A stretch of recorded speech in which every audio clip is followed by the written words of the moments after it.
Now, President Cyril Ramaphosa is expected to deliver South Africa's statement during the BRICS plenary session in Kazan in Russia today. And President Ramaphosa held a bilateral meeting with Russian President Vladimir Putin upon his arrival and said that he would be briefing the summit on the government of national unity. And we join in studio now by SABC News reporter Khayelihle Khumalo. Khayelihle, first and foremost, let's look at the bilateral that took place, because obviously that's important for us just on a country-to-country basis. Well, very much so, Sakina, really anchored on very fraternal ties between Moscow and Pretoria. So it was fairly warm, when the leaders were meeting. President Ramaphosa really talking about the priorities for his 7th administration, but also talking about very important global issues, the state of affairs when you look at the global security, but also emphasizing that South Africa still considers Russia as a dependable ally, as a very important partner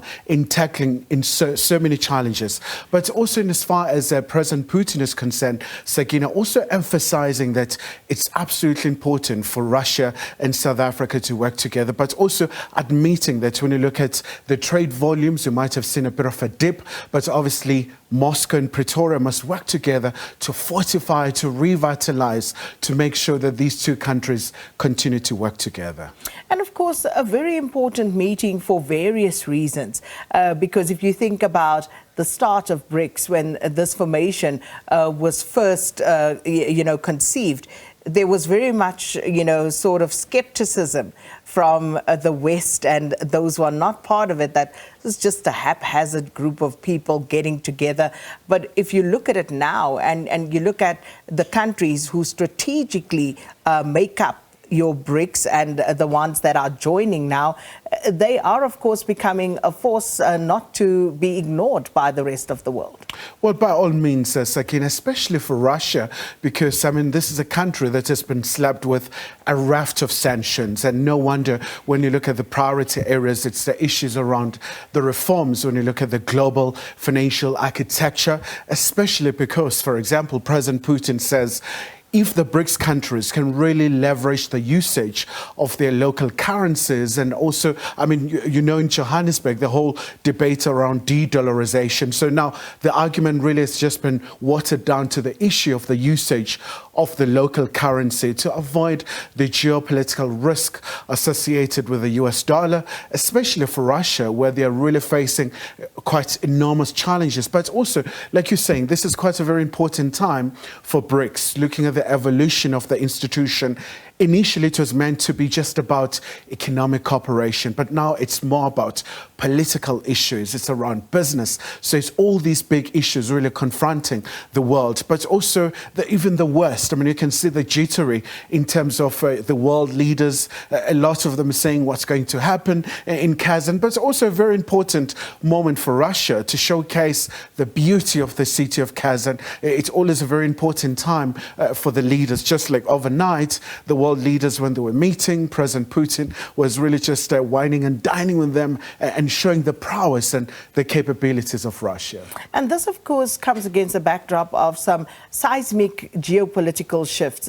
We're seeing great conflicts in the Middle East. As an example, the Russia-Ukraine war is still ongoing, and various other civil wars. You look at Sudan and what's happening there, and you can name them. But as things stand right now, the United Nations, through its chief representative there, Antonio Guterres, who's the head of the institution, drawing some flack for actually attending this BRICS summit in Kazan, in Russia.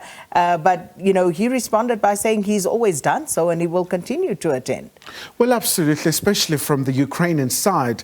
They say when they had the peace summit in Switzerland, they extended an invitation. There was a decline from the UN chief. So that's why this time around they're saying history is going to judge him harshly, but also even Lithuania, they're quite unhappy with him going to Kazan. But in as far as the UN chief is concerned, Mr. Guterres is saying it's quite important to go to these gatherings as part of really tackling these global challenges, especially, Sakina, also what is very important for the BRICS countries is that, for example, when you look at what's happening in the Middle East, they've been very clear, they've been very unequivocal in saying that they support a two-state solution for the Palestinians to have their own independent and a viable and a durable state, and also have the statehood and the sovereignty as well.